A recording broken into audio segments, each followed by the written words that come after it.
And the Mets win. The Mets win. The losing streak is over. After 12 terrible games, we finally won one. Unlucky game 13, which is my favorite number. In fact, I'm wearing a Mets shirt with the number 13 on the back with my name on it. It is Thursday, April 23rd, 2026.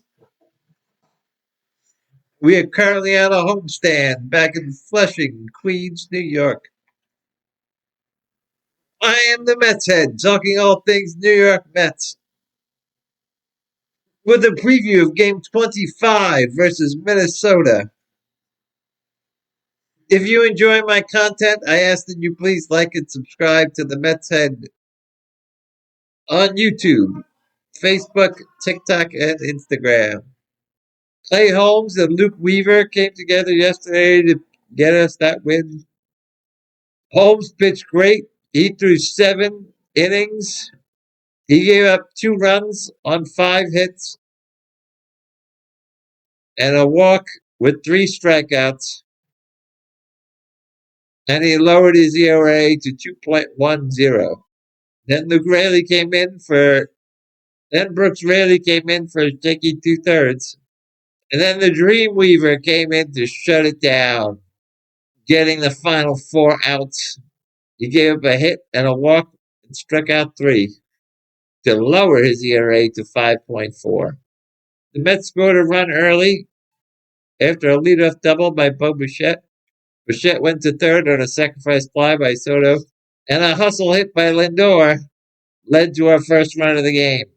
In the fourth, Lindor again hustled for a single, and then was followed up by a drive by Alvarez to right center field, scoring Lindor from first, in which Lindor seemed to hurt himself somewhere along the way, and he will probably be out today. But we needed that run. He had to score. Holmes struggled a little in the sixth after a leadoff homer to Buxton and a walk to an angry-looking Caratini. And he put the Twins down 1-2-3 in the seventh. Raley was shaky, but he was a necessary bridge to Weaver. And I'm happy Mendoza kept Weaver in for the ninth. I was concerned he might bring in Williams, but I felt Weaver was already in and barely pitched, and he was warm. He should have been left in, and he did, and he got. And Weaver got our first win in 2 weeks, and he also got the last win before the drought. So now we are 8-16. We are still in last place in the NL East, 8.5 games behind the Braves. We have the worst record in the National League, but we are 29th in Major League Baseball, 1.5 a game ahead of the Royals now. On the mound for the Twins tonight is right-hand pitcher Joe Ryan. The 6'2", 205-pound, 29-year-old pitcher. In his 120 games in his career, he is 48-38 with a 3.77 ERA. 747 strikeouts in 668 innings. Last year he pitched in 31 games, was 13-10 with a 3.42 ERA and 194 strikeouts in 171 innings. This year, he has pitched in 5 games. He is 2-2 with a 3.29 ERA and 28 strikeouts in 27 innings pitched. The Mets lineup today, I would expect, will be without Francisco Lindor. Bo Bichette will most likely switch over to shortstop, and I think Bichette should lead off again. He's only batting 220, but he's 3 for 10 against Joe Ryan with 2 walks. Then Soto should bat second. I think it'd be a good idea to keep him at DH again. Let's not re-injure himself. We have plenty of other guys that can play in the field. And again, I think Alvarez should be batting third. I love his enthusiasm. And he has the second highest OPS on the team behind Soto. So bat him third. Then I think Melendez should bat fourth. He's batting 313 with an over 1,000 OPS. Keep him in the lineup while he's hot. He may not be hot after today. He is 1 for 15 against Joe Ryan with 10 strikeouts. But I don't see them batting Beatty or Bench fourth. Batting fifth probably should be Robert. He's not been doing so well lately. His average is down to 231 with a 667 OPS. He is also 0 for 9 against Ryan. I probably would have pushed for today to be a day off for Robert. Not because I think he needs days off, but because the Mets say they need to sit him. But if Lindor's not in the lineup, I hope Robert would be.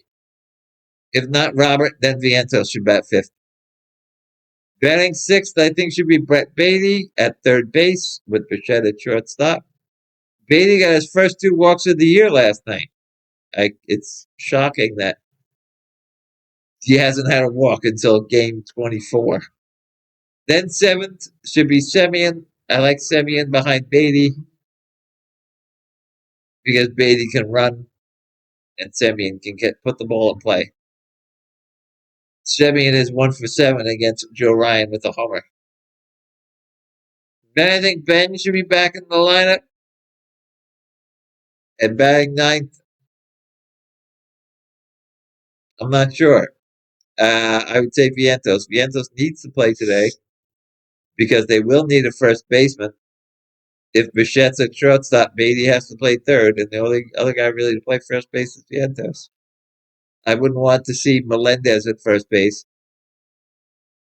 I don't think he's ever played it. The hard part is who's going to bat ninth for the Mets. Out of Robert, Semien, and Vientos, I'd actually say Robert should bat ninth. And if you're going to bat him ninth, you might as well sit him today and play Tyrone Taylor. But that would be my suggested lineup for today.